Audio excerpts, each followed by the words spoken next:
3 दिवसातल्या ज्या घडामोडी आहेत त्या आपल्या मुंबईसाठी फार महत्त्वाच्या आहेत, महाराष्ट्रासाठी फार महत्त्वाच्या आहेत. ज्या 2 बातम्या मी आपल्यासमोर ठेवणार आहे त्या दोन्ही बातम्यातून हे कळतं आणि हे दिसतं की जे आम्ही पहिल्यापासून बोलत आलेलो तेच सत्य होतं आणि सत्याचा आज मोठा विजय झालेला आहे. पहिली बातमी जर आपण पाहिली असाल तर ही आहे. मेट्रो लाईन 6चा कार डेपोचं काम कांजूरमार्गच्या ठिकाणी ह्या वर्षापासून सुरू होतं आहे. त्याच विषयाला जर आपण पकडलं तर मला वाटतं परवाकडे ही ई टेंडर नोटीस सगळीकडे आली होती. कांजूरमार्गच्या जी जागा आहे जिथे आम्ही इंटिग्रेटेड कार डेपो करत होतो त्या जागेवर खरं तर आम्ही लाईन 3, लाईन 6, लाईन 4, लाईन 14 म्हणजे मुंबईतल्या 2 लाईन्स आणि मग MMR रिजनमध्ये जाणाऱ्या 2 लाईन्स ह्या एकाच जागेतून कार डेपोमधून आम्ही सगळं ते इंटिग्रेट करणार होतो. पण तेव्हा आपल्याला माहिती आहे की केंद्र सरकारने त्याच्यावर आपला अधिकार बजावण्याचं काम केलं. कोर्टात गेले, मग कोणतरी प्रायव्हेट बिल्डरला आणलं, त्या केसमध्ये त्यांना घुसवलं होतं आणि हे सगळं वातावरण दूषित करून त्यावेळी कार डेपो आरेवरनं जो आम्ही कांजूरमार्गला हलवला होता, आमचं सरकार पाडल्यानंतर पहिला निर्णय ह्या खोके सरकारने जो घेतला तो हा होता की पुन्हा एकदा तो कार डेपो कांजूरमार्गवरनं आरेला नेण्याचा. ह्याच्यात आमच्याकडून तरी कुठेही इगोची गोष्ट नव्हती, कुठेही वैयक्तिक वाद नव्हता. असं नव्हतं की कुठेतरी आमची जमीन आहे आणि आम्हाला त्याचा मोबदला मिळणार आहे. पण हेतू साफ होता की एकतर आरेचं जंगल वाचावं. महाविकास आघाडी सरकार असताना 808 एकर जंगल आपण तिथे घोषित केलं. त्याचबरोबरीने ती जी जागा होती MMRCLची ती हलवल्यानंतर आपण तिथे एक फॉरेस्टचा अभ्यास केला आणि तिथे 5 बिबटे राहतात हे आपल्याला त्या CCTV आणि कॅमेरा ट्रॅपमधून सापडलं गेलं. पण हे सरकार बदलल्यानंतर तो रिपोर्ट काही अजून यांनी मान्य केलेला नाही. तिसरी गोष्ट आणि सर्वात महत्त्वाची गोष्ट ह्याच्यात, पर्यावरण जरी 1 मिनटं तुम्ही बाजूला ठेवलं तर हे 4 डेपो जेव्हा आपण एकत्र करतो तेव्हा 4 जागा ज्या तुम्हाला घ्यायला लागणार आहेत. मग आपण पाहिलं असेल आरेमधली जागा होती, मेट्रो 6साठी कांजूरची जागा जी आम्ही पहिल्यापासून बोलत होतो तीच जागा आता तिथेच बरोबर हे गेलेले आहेत. आणि मग 2 ठाणे जिल्ह्यात जागा ज्या मेट्रो लाईन 4 आणि 14साठी त्यांना आता विकत घ्यायला लागणार, त्याचा मोबदला द्यायला लागणार, कोणाकडून त्या जागा येणार, हा सगळा वेगळा विषय झाला. पण ह्याच्यात कमीत कमी मुंबईचे आणि महाराष्ट्राचे 10,000 कोटी वाचले असते. कारण 2-2.5 कोटी जर प्रत्येक कार डेपोवर खर्च झाला तर साधारणपणे 9-9.5 कोटी आपल्या ह्या कार डेपोला नुसतं विकत घेण्यात ज्या लोकांकडून ज्यांचे जागा असतील त्याच्यात जातात. ठाणे जिल्ह्यात आता मला माहीत नाही त्या जागा कोणी घेतल्यात, कोणाला त्याच्यात किकबॅक मिळणार आहे, त्याच्यात कुठचे मुख्यमंत्र्यांचे किंवा आजूबाजूचे लोकांचे काही इंटरेस्ट आहेत का, ह्याच्यात मी जाणार नाही. पण महत्त्वाची गोष्ट हीच आहे की इंटिग्रेटेड कार डेपो करत असताना महाराष्ट्राचे पैसे वाचले असते. आणि दुसरी गोष्ट म्हणजे साधारणपणे 4 कोटी जनता ही एका इंटिग्रेटेड डेपोमधून कनेक्ट झाली असती. पण आज आपण पाहताय की कुठेही प्रशासनावर काही पकड नसताना जी घटनाबाह्य मुख्यमंत्री काम करत आहेत, कोणाच्या तरी दबावाखालती, मग त्यांचे मित्र असतील, कॉन्ट्रॅक्टर असतील, बिल्डर असतील, मला माहीत नाही, पण 4 जागा 4 वेगळ्या डेपोजसाठी म्हणजे 4 कॉन्ट्रॅक्टर्सना काम आणि मग परत ह्याचं रेग्युलर मेंटेनन्स सर्व्हिस वगैरेसाठी परत कॉन्ट्रॅक्ट काढायचं म्हणजे 4 अजून लोकांना वेगळं काम. हे नुसतं कॉन्ट्रॅक्ट करत जर आपण पाहिलं तर ह्याच्यात आपल्या राज्याचं हित कोणी पाहत नाही आहे. तसं जर पाहिलं गेलं तर ह्या जागेवर कांजूरमार्गच्या जागेवर जेव्हा आम्ही सांगितलेलं की ही जागा आमचीच आहे, महाराष्ट्र शासनाची आहे आणि तिथे आपण हे 4 कार डेपो एकत्र आणू शकतो, तेव्हा केस कोणी केली होती? केंद्र सरकारने. गंमत अशी आहे की महाराष्ट्र म्हणून आपण भारतातच आहोत ना. केंद्र सरकार जरी कुठच्याही पक्षाचं असलं तरी एका व्यक्तीच्या किंवा काही व्यक्तींच्या इगोसाठी तुम्ही आम्हाला आड जाणार. मेट्रो जी बनत होती मेट्रो 3 ती पण खरं त्याच्यात पण मला वाटतं 50% भागीदारी ही केंद्र सरकारची आहेच. मग नक्की तुमचं भांडण कोणावर होतं? मूळ मुद्दा हाच राहतो की महाराष्ट्राबद्दल तुमच्या मनात एवढा द्वेष का आहात, तुम्ही एवढे अँटी महाराष्ट्र आणि अँटी मुंबई म्हणून का वागता? जे तुम्ही महाविकास आघाडीचं सरकार पाडलं ते अँटी महाराष्ट्र होतं. राजकीय गोष्ट जरी करायची नसली तरी आज जर तुम्ही पाहिलं तर ही कांजूरमार्गची जागा ह्याच्यावर उत्तर देताना ह्याच जुलैमध्ये श्री राधाकृष्ण विखे पाटील जे रेव्हेन्यू मिनिस्टर आहेत त्यांनी पण उत्तर हेच दिलं आहे की ती जागा जी मेट्रोसाठी आपण घेतली होती ही महाराष्ट्र शासनाचीच जागा आहे.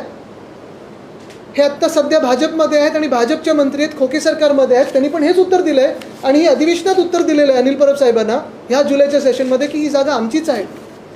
म्हणजे एकच गोष्ट ह्याच्यातून कळते की जे महाविकास आघाडी सरकार म्हणून आम्ही पाऊल उचललेलं की इंटिग्रेटेड कार डेपो करायचं, महाराष्ट्राचे पैसे वाचवण्याचं, पर्यावरण जपायचं, ते योग्य होतं. आणि आज नुसतं आम्ही बोलत नाही तर हे खोके सरकार पण आमचा निर्णय होता त्याच्यावर शिक्कामोर्तब करत आहे की होय, ती जागा कांजूरमार्गची ही महाराष्ट्र शासनाचीच होती. त्या केसेस विड्रॉ झाल्या, चुकीचं झाल्या, त्यांनी काय केलं मला माहीत नाही, पण केसेस आज गायब झालेल्या आहेत. कोर्टात आता हे चालत नाही आहे, बंद झाले कोर्टमध्ये केस, आणि ही जागा आता ती मेट्रो 6ला देतात.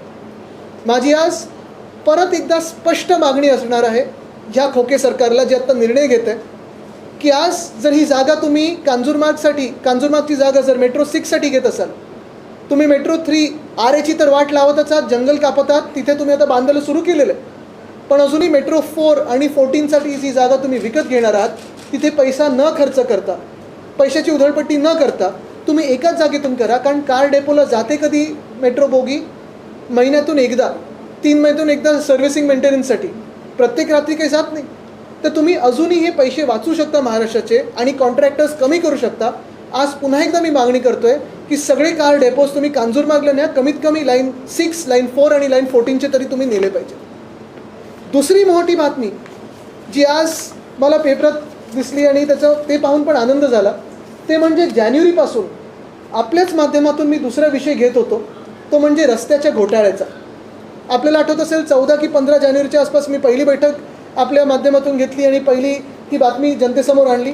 त्याच्यात आपल्याला प्रत्येकाला मी दाखवलं होतं की हे 5 कॉन्ट्रॅक्टर्स त्यांना कसं ह्या कॉन्ट्रॅक्टमध्ये आणलं गेलं, त्यांनी जिंकले कशी बिड्स आणि सरासरी 8% ह्यांना फायदा कसा होत होता, तेही किंमत वाढवल्यानंतर, ते झाल्यानंतर अर्थात ते 8% ह्या सरकारला कमी करायला लागले कारण आपण प्रेस कॉन्फरन्स घेतली, त्याच्यातून ते लोकांसमोर आलं.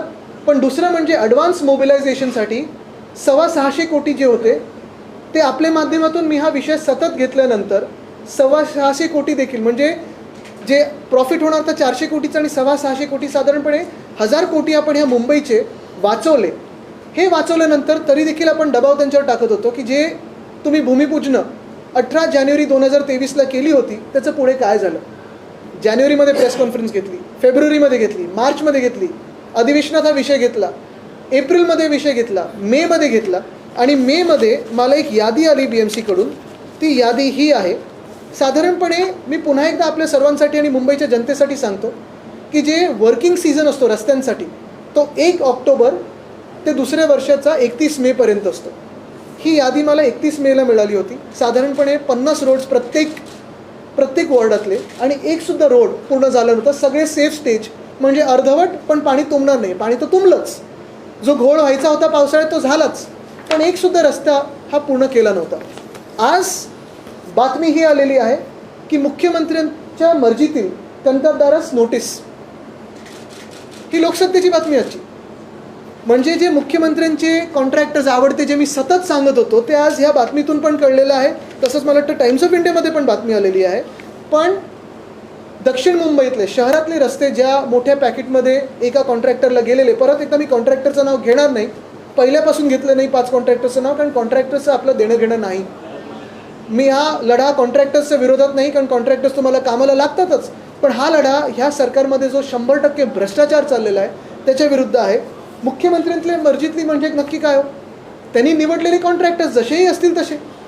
पण आज त्या शहरातल्या कॉन्ट्रॅक्टरला नोटीस गेलेली आहे, 15 दिवसाची टर्मिनेशनची नोटीस, की आम्ही तुम्हाला रद्द का करू नये. मला जे सांगण्यात आलं, काही अधिकारी मला सांगत होते त्यांची नावं घेत नाहीत, नाही तर त्यांनाच नोटिसा निघतील किंवा त्यांच्यावर धाडी पडतील. पण त्यांनी पण सांगितलं होतं की पावसाळ्याच्या आधी पण ह्या लोकांना नोटिसा जाणार होत्या, पण कुठच्या तरी कोणीतरी नातेवाईकांनी वगैरे काही सेटलमेंट केलं असेल आणि CMOतून फोन आला होता की हे आता कॉन्ट्रॅक्ट रद्द करू नका. पण आज आपण पाहतोय की दक्षिण मुंबईतलं कॉन्ट्रॅक्ट हे रद्द होण्याच्या मार्गावर आहे. आता 2 गोष्टी होऊ शकतात.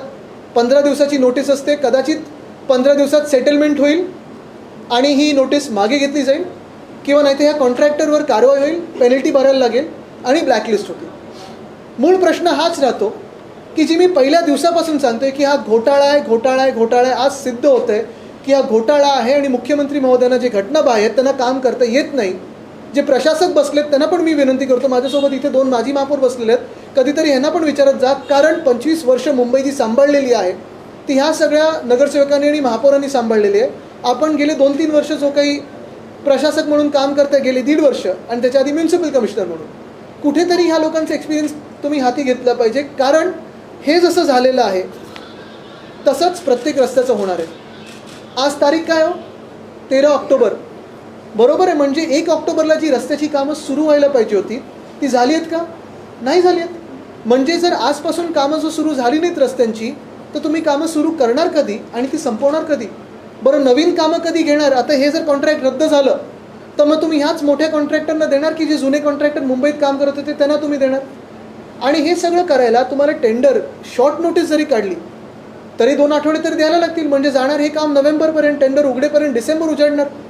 पुन्हा एकदा तीच स्टोरी होणार की जे मागच्या वर्षी झालं ते ह्या वर्षी होणार, की 2 वर्ष अशी जातील मुंबईची जिथे रस्त्याची कामं झालीच नाही आहेत. का?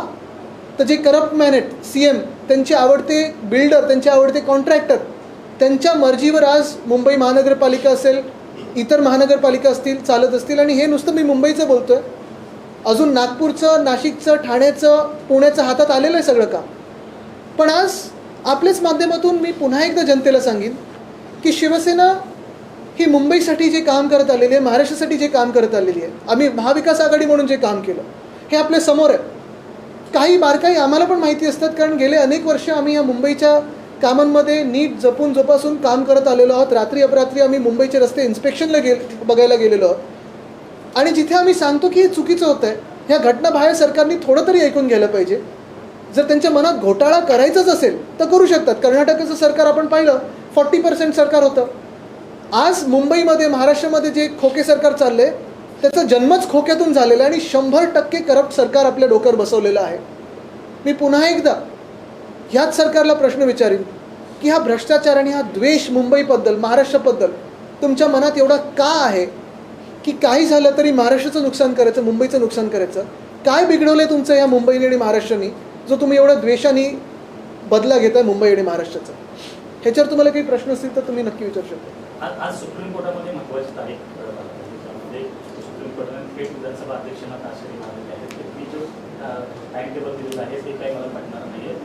टाइम टेबल 17 तारखेला द्यावं आणि त्याचबरोबर 2 महिन्यात तुम्ही दिलं नाही तर 2 महिन्याच्या आत आम्हाला निकाल लावण्यासंदर्भात मला नक्कीच. पण तुम्ही एक बघा, 1.5 वर्ष हे सरकार चाललं आणि जे 2 घोटाळे तुमच्या समोर आणले, स्ट्रीट फर्निचरचा 3रा स्कॅम आहे, सॅनिटरी पॅड वेंडिंग मशीनचा 4था स्कॅम आहे, पुणे रिव्हरफ्रंट डेव्हलपमेंटचा 5वा स्कॅम आहे.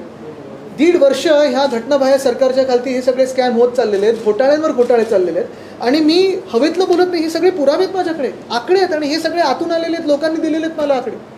मुद्दा हाच येतो की आपण पाहिलं असेल, अध्यक्ष महोदय जे आता ट्रायब्युनल म्हणून काम करत आहेत त्यांचं टाईमपास चाललेलं आहे. आत्ता सुप्रीम कोर्टाने त्यांना एक दिलेलं दणका. पण हीच आता इच्छा राहील की लवकरात लवकर न्याय मिळो, कारण महाराष्ट्राची जनता त्रस्त आहे आणि हे घोटाळे आपल्या लोकांसमोर येतात. किती अजून घोटाळे आम्ही सहन करायचे? किती अजून मुंबईची लूट सहन करायची? किती अजून महाराष्ट्राची लूट सहन करायची? जे रस्त्याचं कॉन्ट्रॅक्ट चालू होतं त्या बीटमध्ये फक्त स्थानिक कॉन्ट्रॅक्टरांनाच समावेश होता. बीटिंगसाठी बाकीचे पण जे मोठे मोठे आहेत त्यांना का नाही? मला वाटतं आपण पाहिलं असेल, ठीक आहे, कॉन्ट्रॅक्टर कोणी येऊ शकतं. मी पुन्हा एकदा सांगेन की कॉन्ट्रॅक्टरचं नाव मी आत्तापर्यंत घेतलं नाही आणि कधीच घेणार नाही, कारण हा लढा कोणी कॉन्ट्रॅक्टरून मला भेटावा ह्याच्यासाठी नाहीच आहे. मध्येही खूप निरोप आले पण मी एकसुद्धा भेटलो नाही, कारण सेटल होणारे हे आज मुख्यमंत्री कार्यालयात बसलेले आहेत, इथे नाही, मातोश्रीत नाही बसत. आणि म्हणून मी पुन्हा एकदा सांगतो की हे जे घोटाळे आहेत, ह्या घोटाळ्याची सखोल चौकशी आमचं जे सरकार येणार आहे, आता जेव्हा निवडणुका लागतील, हे सरकार बरखास्त झाल्यानंतर आमचं सरकार येईल आणि ज्यांना जेलमध्ये पाठवायचं असेल त्यांना आम्ही पाठवल्याशिवाय राहणार नाही, कारण ही लूट तुमची आणि आमची, मुंबईकरांची, महाराष्ट्राची. ह्याच्यात पुढचं पाऊल आमचं अर्थात CAGला मी पत्र लिहिणार आहे. लोकायुक्ताकडे आमचं जाण्याची कारवाई सुरू झालेली आहे, कारण रस्त्याचा घोटाळा असेल, स्ट्रीट फर्निचरचा घोटाळा असेल, हे कांजूरमार्गचा घोटाळा असेल. बघा ना तुम्ही, आता 2 जागा हे ना एकत्र करायला लागणार. लँड ॲक्विजिशनची कॉस्ट जी असते ठाणे जिल्ह्यात ती द्यायला लागणार, त्याचा मोबदला द्यायला लागणार. त्या जमिनी कोणाच्या आहेत नक्की, कोणाला किकबॅक्स मिळणार आहेत? 4 कॉन्ट्रॅक्टर तुम्ही नेमणार 4 डेपोज बांधायला, कशाला? ते कांजूरमार्गच्या ठिकाणी जिथे आम्ही इंटिग्रेटेड डेपो बनवत होतो, एकच डेपो झाला असता, एफिशियन्सी वाढली असती, वेळ वाचला असता, किंमत वाचली असती.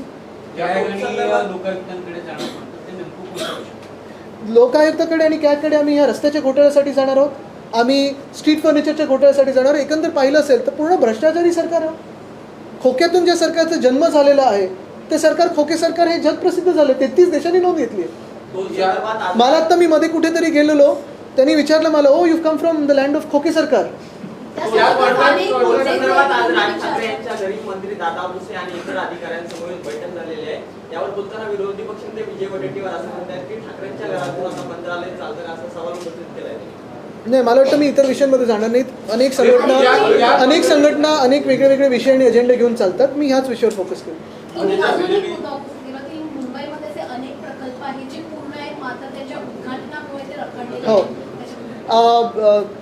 धन्यवाद, आपण हा विषय घेतलात. कालच मी ट्विट केलेलं, नवी मुंबईमध्ये मला वाटतं 3 की 4 महत्त्वाचे प्रकल्प आहेत. मेट्रोपासून कितीतरी वर्ष रखडलेले प्रकल्प जे आत्ता 4-5 महिने होऊन पूर्ण झालेले आहेत. मला वाटतं एक बातमी अशी होती की मेट्रो जूनपासून तयार आहे, तरी पण घटनाबाह्य मुख्यमंत्र्यांची वेळ मिळत नाही, ते सतत दिल्लीला जात असतात. मी त्यांना विनंती करीन की एक समारंभ दिल्लीत तरी ठेवा, एअरपोर्टला उतरल्यानंतर बटन दाबा आणि उद्घाटन करा.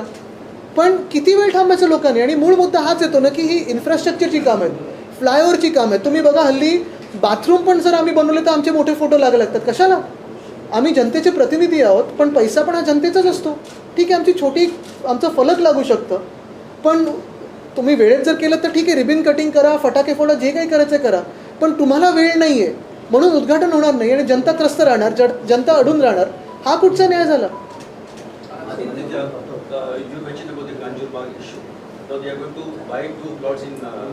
Exactly. What prevents you from filing a PL to stop this nonsense which is happening? I believe the most important thing for me as someone in the opposition is to expose the scams of this Koke Sarkar. The first thing that has come out in yesterday's newspaper is about the work that will start at Kanjurmarg for the Metro Line 6. Now if you see, Metro Line 6 Kanjurmarg issue has been pending since almost 2020. We have been saying this from day one, that this land belongs to Maharashtra, government of Maharashtra. We wanted an integrated depot of Metro Line 3, 6, 4 and 14, from where you could connect almost 3.5 to 4 crore people of Mumbai and MMR together, increasing the efficiency of metro, reducing the cost by almost 10,000 crores and reducing time being wasted on building this. Today what this illegal regime in Maharashtra has done, it has created one car depot in RA, which is against environment. The other car depot now at Kanjur, the cases have magically disappeared, the litigants have disappeared. The government of India suddenly feels that this land also belongs to the government of Maharashtra, when funnily enough in Metro 3, government of India is a part of Metro 3. It is a stakeholder in Metro 3. And then 2 more land acquisition parcels will be taken up in Thane district. Now the question to be asked is, who own the land there? Who will get the kickbacks? And why spend so much money when you can actually have an integrated depot in Kanjurmarg itself? The question is about the pendency in Lokayukta. As you said that you will be dealing with this issue in the Lokayukta, but we know that issue of pendency is there. So my question, it's a repeated question because every time I ask you why Aditya Thackeray Shiv Sena or Yuva Sena is not approaching court with this kind of cases, because every time you have said that we will approach, but since March you have not approached. Absolutely, because we have hope that we will exhaust other resources first before we approach the Honorable Court. We go to the Honorable Court only as the last means. We will approach the Lokayukta, Honorable Lokayukta and CAG on this. We have been raising this issue as elected representatives and we hope to get justice. Very soon you will see that this illegal regime will fall, will have to be dissolved. After the elections, when we form our government, we will pursue an investigation, a thorough, free and fair investigation in these cases. And we will punish whoever is corrupt in this. Mumbai महापालिकेच्या आयुक्तांना तुम्ही बरीचशी पत्र लिहिली होती या संदर्भात, street furniture घोटाळ्याच्या बाबतीत पत्र लिहिली, काही उत्तरं आलीत त्यांच्याकडे? उत्तर आता थोडी येत असतात, कारण मी सांगितलं की ब्रीच ऑफ प्रिव्हिलेज मूव्ह करीन, पण त्या उत्तरांमध्ये एवढं गोल असतं की त्याच्यातून काही निष्पन्न होत नाही. महत्त्वाची गोष्ट हीच आहे जी आम्ही सतत सांगत आलेलो आहे की तुम्ही प्रशासक म्हटल्यानंतर प्रत्येक व्यक्तीचं आणि मुंबईकरांचं देखील ऐकणं गरजेचं आहे. नुसतं मंत्रालयातून किंवा मुख्यमंत्र्यांकडून जे बिल्डर कॉन्ट्रॅक्टर येतात त्यांना वेळ देतात आणि जनप्रतिनिधी किंवा माजी नगरसेवकांना वेळ देणार नाही, हे योग्य होणार नाही. तुम्ही प्रशासक म्हटल्यानंतर ते शहराचे प्रशासक आहेत. जे आम्ही प्रश्न विचारतो ते जनतेसाठी विचारत असतो. आणि म्हणून जे मी सतत सांगत आलेलो की रस्त्याचा घोटाळा होता, आपल्याला आठवत असेल आम्ही जो मोर्चा काढला शिवसेना म्हणून महापालिकेवर, त्यानंतर दुसऱ्या दिवशी प्रेस कॉन्फरन्स त्यांनी घ्यायला सुरू केली जस्टिफाय करत की हा घोटाळा कसा नाही आहे. नंतर जी शपथविधी घडली तर ठीक आहे, वेगळं, त्याच्यात ती प्रेस कॉन्फरन्स लपली गेली. पण मूळ मुद्दा हाच राहतो की आता तुम्ही त्या प्रेसमध्ये जे बोलला आहात आणि ही जी टर्मिनेशन नोटीस दिली ह्याच्यात काय नक्की अंतर आहे. आणि परत एकदा सांगेन, जर ही नोटीस परत घेतली याचा अर्थ हाच होणार की सेटलमेंट झालेलं आहे. आपण पत्रकार परिषद एक मिनिट इथे तेव्हा- सुप्रीम कोर्ट एक मिनिट हे बोलले की बात आदित्यजी, तुम्ही 2 मुद्दे घेतले, पण लोकांच्या दैनंदिन जीवनामध्ये टोल ही मुद्दा महत्वाचा आहे. उपमुख्यमंत्र्यांचं एक विधान आलं होतं की जड वाहनांकडूनच टोल घेतला जातो, दुचाकी, 4 चाकी, 3 चाकी याच्यातून टोल घेतला जात नाही, वसूल केला जातो. उपमुख्यमंत्र्यांच्या योजनेशी तुम्ही सहमत आहात का? आणि टोल मुक्त महाराष्ट्र भविष्यात आपल्याला बघायला मिळेल का? मी परत एकदा सांगेन, त्याच्यावर मी एक वेगळी प्रेस कॉन्फरन्स घेतली होती, त्याच्यात आपण सगळे होतात आणि त्याच्यानंतर पण बोलीनच. पण आज जो टोलबद्दल मी बोलतोय हा तुम्हाला न कळत तुमच्या खिशातून, तुमच्या टॅक्समधून जो लुटलेला टोल आहे, हा मेट्रो लाईन 6चा असेल, ह्या रस्त्यांचा असेल, हा सगळ्यात महत्त्वाचा विषय आहे आज. कारण आज तुम्ही जो टॅक्स भरता विश्वास ठेवून की ह्याच्यात भ्रष्टाचार होणार नाही, हा भ्रष्टाचार आपल्या डोळ्यादेखत होत आहे. आणि तो आज या नोटिसा काढून किंवा तिथेच बनवून हे सरकार मान्य करत आहे. मला वाटतं हा खूप मोठा विषय आहे. एक मिनट मागे जाऊन डिस्क्वालिफिकेशन को लेकर बात सुनवाई हुई, जहाँ पे सुप्रीम कोर्ट के अध्यक्ष ने काफी नाराजगी जिस प्रकार से राहुल गांधी पर फैसला ले गए, उन्होंने समय सीमा तय करने की बात की और 2 महीने के भीतर इस पर फैसला किस सुनवाई। बिल्कुल, जो कार्रवाई शुरू है आज, अगर आप देखें तो स्पीकर साहब अभी सिर्फ स्पीकर नहीं है, अध्यक्ष महोदय नहीं है, लेकिन वो अभी ट्राइब्यूनल के रोल में काम कर रहे हैं. यही उम्मीद रहेगी कि वो फ्री और फेयर काम करें, लेकिन टाइम बाउंड काम करें, मर्यादित समय में काम करें, ताकि न्याय मिले. Delayed justice is justice denied जो कहते हैं, आज बात उसी पे आई है. अगर आप देखें तो 1.5 साल ये मामला चलता रहा है और उसी में ये सारे जो घोटाले हैं, जैसे कर्नाटक में 40% सरकार थी, हमारे यहाँ तो इस सरकार का पूरा जो जन्म है वही खोके से हुआ है. 100% भ्रष्ट ये सरकार बनी हुई है. और बात यही होती है कि कितने दिन जो संविधान के खिलाफ ये कार्रवाई चल रही है इस सरकार की, ये सरकार भी नहीं मानता, मैं तो रेजिम कहता हूँ इसे, कितने दिन चलेगी. और हमें यही अपेक्षा है कि यहाँ के जो अध्यक्ष महोदय है वो जल्द से जल्द निर्णय ले, या फिर हम सीजे साहब के पास वापस जाने वाली है. आज अगर आपने कार्रवाई देखी तो स्पष्ट होगी कि उसमें भी जो नाराज़गी उन्होंने जताई है वो सारी जनता जता रही है. 6,000 कोटीचा प्रोजेक्ट होता, त्यातली 10% रक्कम देण्यात आली होती, मात्र कामाला अद्याप सुरू नाही झालं. नाही, ती अडली. आपण प्रेस कॉन्फरन्स घेतल्यानंतर ॲडव्हान्स मोबिलायझेशन अडला. आपण प्रेस कॉन्फरन्स घेतल्यानंतर साधारणपणे जो 8%चा आहे ना प्रॉफिट होणार होता, अबव रिवाइज एस्टिमेट कॉस्ट, तो अडला. 1,000 कोटी आपण वाचवले मुंबईचे. कॉन्ट्रॅक्टरना फाईन देखील लावण्यात आलं होतं. काय आहे की फायदा नाही झाला म्हणून किकबॅक नाही मिळणार म्हणून काम सुरू नाही झाले. पण तुम्ही विचार करा, स्वतःच्या स्वार्थासाठी मुंबईचे रस्ते रखडून ठेवणं हे किती योग्य आहे. मुंबई महापालिकेच्या संदर्भातला प्रश्न आहे. मुंबईच्या सुशोभीकरणासाठी ज्या ठिकाणी पद्धती आहेत तिकडे ॲडिशनल लिमिट सुद्धा लावले जातात, पण आपल्या सरकारच्या काळामध्ये कोळसा जो होता त्याचा प्रश्न उपस्थित झाला होता. आगामी काळामध्ये हे जे लिमिट ॲडिशनल लावले जातात त्यामुळे मुंबईवरती वीज पुरवठा किंवा वीज निर्मितीचं संकट येऊ शकतं. त्याच्यावर हातात जे काही पेपर आलेले आहेत त्याच्यावर आपण प्रेस कॉन्फरन्स घेऊच, कारण हे ब्युटिफिकेशनच्या नावाखाली जो मोठा घोटाळा झाला आहे आणि हे G20चा पण, ते सगळे कागदपत्र हातात आलेले आहेत, त्याच्यावर लवकरच आपण बोलू. मनोज जरांगे पाटील यांनी सरकारला दिलेली 40 दिवसाची मुदत संपत आलेली आहे. काल बोलताना मंत्री छगन भुजबळ असं म्हणाले की मराठा समाजाच्या सभेसाठी जवळपास 7 कोटी रुपये कुठून जमवले असा प्रश्न त्यांनी उपस्थित केलेला आहे. कसं बघता उद्या जालन्यामध्ये जवळपास 150 एकरवर जरांगे पाटील कार्यकर्त्यांसमोर मी सभा घेत आहेत. परत एकदा सांगेन की मी जास्ती विषय दुसरीकडे नेणार नाही. हा विषय महत्त्वाचा आहे आणि आम्ही ह्याच्यावर बोलत असतोच. आत्ता पण मी छत्रपती संभाजीनगरमध्ये असताना ह्याच्यावर बोललो होतो. नुसतं एकच आहे की ह्याच्यात खरा जनरल डायर कोण, लाठीचार्ज करणारा, हे पण आम्हाला कळलं नाही. खारघरचा रिपोर्ट सादर झाला आहे, समोर कधी येणार. पण आज मी परत एकदा विनंती करेन आपल्याला की हे 2 महत्त्वाचे विषय आहेत. कारण मी जे काही आधीपासून, म्हणजे एकतर विषय कांजूरचा आम्ही महाविकास आघाडी सरकार असल्यापासून, आणि दुसरं म्हणजे ह्या जानेवारीपासून आम्ही ओरडत आलेलो आहे आणि मी आपले आभार मानतो की आपण पण तेवढंच ह्याला वेळ आणि स्पेस देत आलेला आहात. कारण हा विषय, जरी हे वरती घराघरा फिरणारे मुख्यमंत्री असतील, मंत्री असतील, त्यांच्या दुनियेत खुश असतील कॉन्ट्रॅक्टर्सच्या आणि बिल्डर्सच्या, हे विषय आपल्याला रोज भेडसावणारे विषय आहेत. हे विषय आपल्या टॅक्समधून विषय होणार आहेत. हे विषय आपल्याला खड्ड्यात घालणारे विषय आहेत आणि म्हणून हा विषय खूप महत्त्वाचा आहे. रस्त्यांचा घोटाळा आणि कांजूरमार्गची जागा, मी पुन्हा एकदा सांगेन की आज महाराष्ट्राचे 10,000 कोटी वाचू शकतात. 3 तरी कार डेपो ह्या कांजूरमार्गला 102 एकरमध्ये होऊ शकतात. कदाचित त्यांचा हा विचार असेल की कांजूरमार्गमध्ये पण एक छोटं स्टेशन करावं आणि उरलेली जी जागा आहे ती बिल्डर मित्रांना ट्रान्झिट ओरिएंटेड डेव्हलपमेंटच्या नावाखाली देऊन टाकायची. त्यांचं म्हणणं आहे की 15 हेक्टर जागेतच ते पण 102 एकर असताना तुम्ही कशाला 15 हेक्टर म्हणजे बाकीचे काय बिल्डरांच्या घशात घालणार आहे का? त्यांनी मेट्रो 4 आणि बाकीच्यांसाठी तर ठाण्यात घेत आहेत. मूळ मुद्दा हाच आहे की चला ठाण्यात तुम्ही चारी करायच्या ठाण्यात चारी करा, पण एकत्र जर केलं तर एका नोडल पॉईंटमधून तुम्हाला 3.5-4 कोटी जनतेला केटर करता येतं, तेवढी जनता जोडता येते. Mumbai east west north south आणि MMR प्लस रिपेअर मेंटेनन्स सगळं एका ठिकाणी येतं. तिथूनच BSTचं तुम्ही डेपो करू शकता. अर्बन प्लॅनिंगच्या माध्यमातून तुम्ही हे काम घडवू शकता. आपण उरण हे ठिकाण आहे जे देशातलं सगळ्यात जास्त वायू प्रदूषण असलेलं ठिकाण आहे असं घोषित झालं आहे आणि आपण देखील पर्यावरण मंत्री आज मुंबईतला स्मॉग बघा. I just want to ask you one question. The law and order situation under this government has gone for a toss. This morning in Kashmir, during daylight, somebody came to open fire at the shopkeeper. And recently, Hotel Marine Plaza at Marine Drive, prime location, costing about 500 rupees. Because with pressure from the underworld, tapes are there. That hotel is sought to be taken over by some vested interests for 8 lakhs. Hotel with 500 rupees.